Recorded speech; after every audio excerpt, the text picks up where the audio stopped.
हम आपको जिस तरह एक्सपोज करते रहे हैं इसी तरह हम आपको एक्सपोज करते रहेंगे। और अब हम नहीं बल्कि पूरा पाकिस्तान जो है ना आपकी उस गैर आइनी और गैर कानूनी वज़ीर आज़म ने ये कहा कि ये जितने लोग हैं ये दहशतगर्द है, तो इसका मतलब ये है कि ये हमारी बयानी तस्दीक है।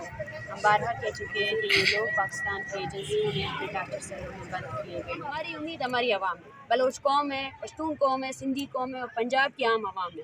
हम उनको ही वो करेंगे। लीडरशिप जो है ना अब आम आवाम के हाथ में, अब वही आगे हमें आजमाना चाहते थे।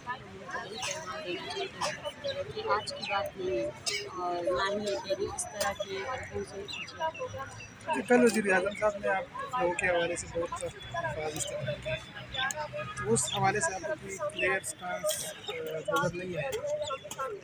मैं बारहा कह चुकी हूँ, मुझे अफसोस होता है जिस तरह उन्होंने हमारे साथ सख्त रवैया इख्तियार किया। मैं उनकी तरह तो वो नहीं कर सकती हूँ, लेकिन मैं ये कहूँगी कि उनके बयानिए ने हमारी जो ये तहरीक है उसकी ताहीद की है।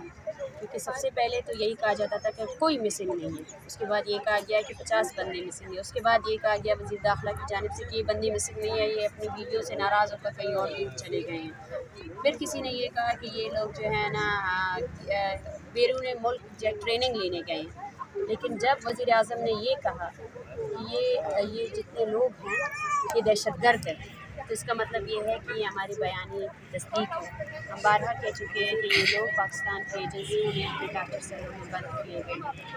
तो आपकी जस्टिफिकेशन से हमारी तहरीक को एक बहुत बड़ी जान मिली है। आपकी जस्टिफिकेशन से हम समझ चुके हैं कि आप नाअहल हैं, हम इख्तियार ही नहीं रखते हैं कि आप इस मसले को कर सकें। फिर भी हम इस उम्मीद से बैठे हैं कि शायद ये रियासत और इसके जो अदारे हैं वो इस जेनवन मसले को सीरियस लें। फिर भी हम बैठे हैं कि शायद आप जेनवनली मुज़ाकरात करें, लेकिन जेनवन मुज़ाकरात सबसे पहले उस वक्त होगा जब आप संजीदगी दिखाएंगे, इस तहरीक से जुड़े हुए जितने FIRs हैं उसको क्वाश करेंगे और उसके बाद जो है ना जिन लोगों को आपने बरतरफ किया है मुलाजमत से वो तमाम चीज़ें ख़त्म करेंगे। और आज भी इस्लामाबाद में आपके शहर में बलोच तलबा को उनकी यूनिवर्सिटीज़ में प्रोफाइलिंग की जा रही है, उनके एनालिसिस लिए जा रहे हैं, उनको लाइब्रेरी में बैठने से पहले जो है ना उनकी पहनावे की वजह से उनकी प्रोफाइलिंग की जा रही है। तो ये संजीदगी का आलम है और हम आपको जिस तरह एक्सपोज करते रहे हैं इसी तरह हम आपको एक्सपोज करते रहेंगे। और अब हम नहीं बल्कि पूरा पाकिस्तान जो है ना आपकी उस गैर आइनी और गैर कानूनी वज़ीर के खिलाफ। अच्छा, लास्ट क्वेश्चन है मैडम, ये सर्दी भी बढ़ रही है और आप धरने को औसत देने की भी बात कर रही हैं, तो पॉसिबल है इस शदीद सर्दी में यहाँ पे हम देख रहे हैं बहुत ही ज़ईफ़ और बच्चे भी हैं, क्या पॉसिबल है आप लोगों के लिए ज़्यादा? देखिए पॉसिबिलिटी तो ये भी नहीं है ना कि कोई माँ 14 साल तक अपने बेटे का इंतज़ार करे और उसको कुछ पता नहीं हो कि वो कहाँ है। देखो हमने जब शुरू की थी ये तहरीक तो हमने कहा था कोई सियासी एजेंडा नहीं है, इन लोगों में से किसी को हमने ज़बरदस्ती यहाँ नहीं बिठाया, लोग खुद आ रहे थे, बीमार है लेकिन फिर भी यहाँ पर रात को बैठे।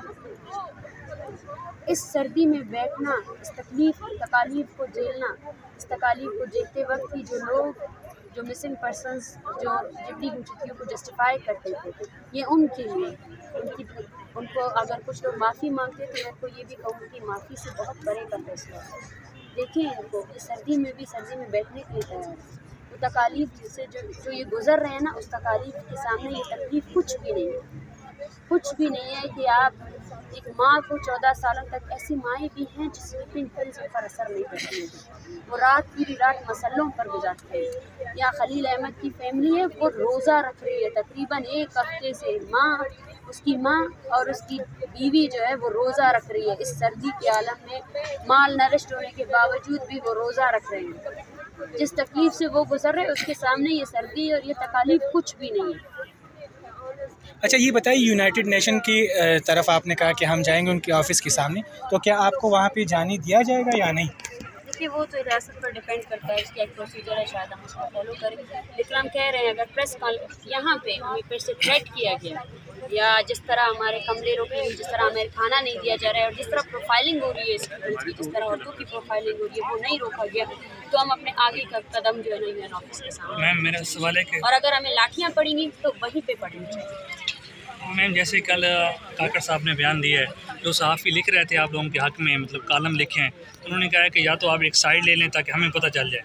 जो सहाफ़ी आप मतलब लिख भी रहे हैं तो उनके ख़िलाफ़ भी उनका एक बयान है, तो उस हवाले से अगर आप।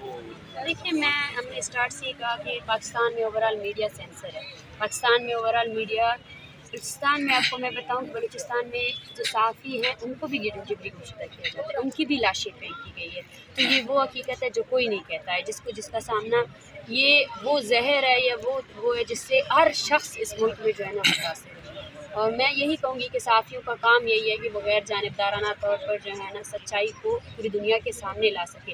अगर आज एक स्टेट का वज़ीर-ए-आज़म एक सहाफ़ी को यहाँ इस्लामाबाद में सहाफ़त करने नहीं दे रहे, तो आप खुद सोचिए कि बलूचिस्तान में वो लोग जहाँ पर क्वेटा के अलावा किसी और रीजन में कोई सहाफ़त नहीं हो रही, और क्वेटा में भी एक सेंसर्ड सहाफ़ी जहाँ हर दिन क्वेटा प्रेस क्लब में प्रोटेस्ट होते हैं, हर दिन वहाँ कोई ना कोई फैमिली प्रेस कॉन्फ्रेंस कर रही होती है, लेकिन कोई भी चीज़ जो है ना मीडिया में नहीं है। मैडम आप ये बताएं कि कोई ऐसी लीडरशिप या कोई ऐसी गवर्नमेंट हुकूमत जिससे आपको उम्मीद हो कि वो आएगी तो आपके हुकूक की बात करेगी? देखिए हमारी हुकूमत ये जो लोग हुकूमतें कर रहे हैं ना, वो अभी से हुकूमतें नहीं कर रहे, वो दहाइयों से कर रहे हैं। उनकी पार्टियाँ बाप दादाओं की पार्टियाँ हैं जो भी हुकूमतें कर रहे हैं, लेकिन उन्होंने इस जेन्युइन इशू पर सिर्फ वोट बटोरे हैं। जिस तरह कश्मीर की आज़ादी पर वोट बटोरे जाते हैं, बलूचिस्तान में लापता अफराद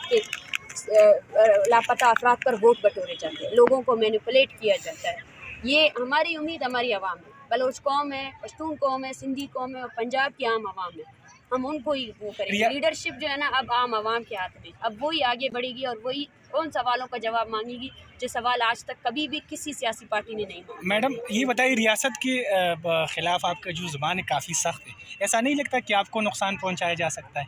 देखिए नुकसान हमने पहले उठाया, मैंने अपने बाप की लाश को उठाया है, मैंने उसकी मसख़शुदा लाश को देखा है, मेरा एक ही भाई था, उसने मेरे सामने उसको घसीटते हुए लेकर गए हैं। नुकसान तो पहुंच सकता है, लेकिन मैंने कहा ये नुकसान फ़र्द का नुकसान नहीं है, मजमूई नुकसान है।